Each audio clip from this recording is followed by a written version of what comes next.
नमस्कार, मी साक्षी महाडिक. तर आपण आलो आहोत चर्चगेटमध्ये. नवीन वर्ष सुरू झाले, तर या नवीन वर्षात महिलांनी पैशाच्या नियोजनासाठी, सेव्हिंग्ससाठी, इन्व्हेस्टमेंटसाठी कोणते कोणते नवीन प्लॅन केलेत, कोणते कोणते नवीन संकल्प केलेत हे जाणून घेऊया. फायनान्शियल प्लॅनिंग म्हणून मागच्या वर्षी तुम्ही कोणते कोणते प्लॅन्स केले होते आणि ते सक्सेसफुल झाले का? फायनान्शियल प्लॅनिंग म्हणून मागच्या वर्षी मी जे प्लॅन केलेले त्यातले बऱ्यापैकी सक्सेस झाले, कारण मी बेसिकली म्युच्युअल फंड करते मॅक्झिमम, आणि मार्केट आता अप असल्यामुळे मला ते सक्सेसफुलच वाटतात. सो बेसिकली जरा म्हणजे मला बुक्स खूप आवडतात आणि त्याच्यावरती मी खूप खर्च करायचे, पण ते ह्या वर्षी मी डिसाईड केलं की जरासं कमी, म्हणजे बजेट करायचं दर महिन्याला आणि तेवढंच हे करायचं. आणि फक्त डिरेक्टली मी काही पण ऑनलाईन एस्पेशली शॉपिंग जेव्हा करायची ना, तेव्हा काय पण जे मनाला येईल ते बाय करत जायचे.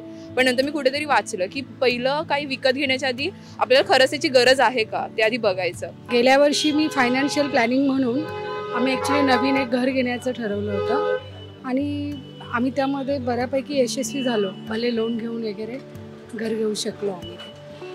मी जे पण ठरवलेलं ते केलं मॅडम. या वर्षी काय नवीन करायचं तुम्ही ठरवलंय? या वर्षी जसं मी सेफ साईडवर करत होते, ॲक्च्युली म्युच्युअल फंड मी लॉंग टर्मसाठी करत होते, पण यावेळी थोडं रिस्क घेऊन मी शेअर्समध्ये इन्व्हेस्ट करायचं ठरवते. वेगवेगळ्या हॉबीज जरा डिसाईड केल्या. जरासं म्हणजे मी मोस्टली होम बडी आहे, सो ते कंटिन्यू न करता इट्स लाईक ह्यावेळी जरा ॲडव्हेंचरस.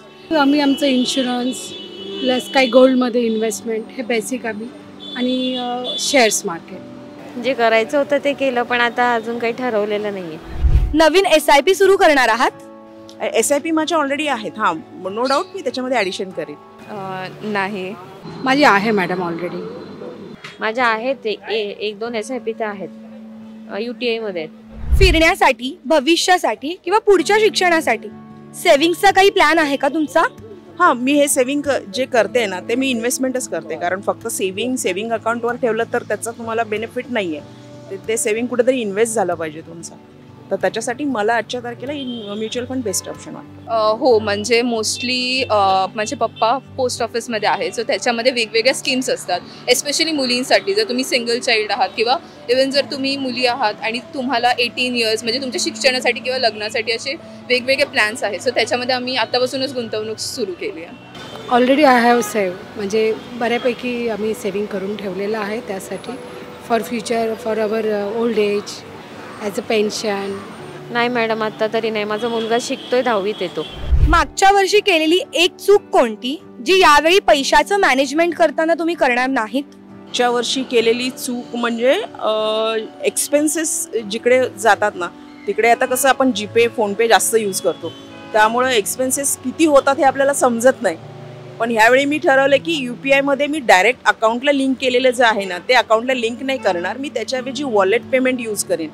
म्हणजे मी वॉलेटमध्ये जर 2,000 टाकलेत तर मला माहिती आहे की मला 2,000 पर्यंतच एक्सपेन्स करायचं आहे. आय गेस मी लास्ट इयर खूप असा खाण्यामध्ये खर्च केलेला, फिजूल खर्च केलेला. म्हणजे खूप सारे असे कॅफेज ट्रेंडिंग असे हे होते, आणि त्याच्यामध्ये असं म्हणजे आपल्याला जेव्हा आपण खर्च करतो तेव्हा मे बी 100-200 रुपये वाटतात, बट ते ॲड होता होता खूप सारे गेले माझे पैसे, आणि ते ह्या वर्षी मला खूप कमी करायचं आहे. चूक नाही काही, म्हणजे का आपण नीट विचार करूनच करतो ना काही इन्व्हेस्टमेंट, त्यामुळे तिला चूक नाही बोलता येणार.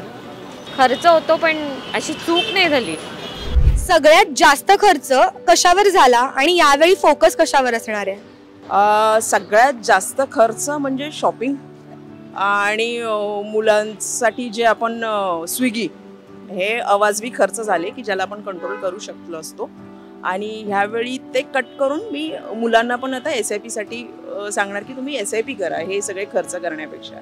माझा सर्वात जास्त खर्च स्किन केअरवरती झाला. थोडं असंच म्हणजे पर्सनल ड्रॉइंग्सवरती जास्त एक्सपेन्सेस झालेले आहेत, आणि ह्या वर्षी फोकस तोच असेल की कसं मी त्याच्यामध्ये कमी करेन आणि माझे सेव्हिंगमध्ये कसे ॲडिशन होईल त्या खाण्यावर.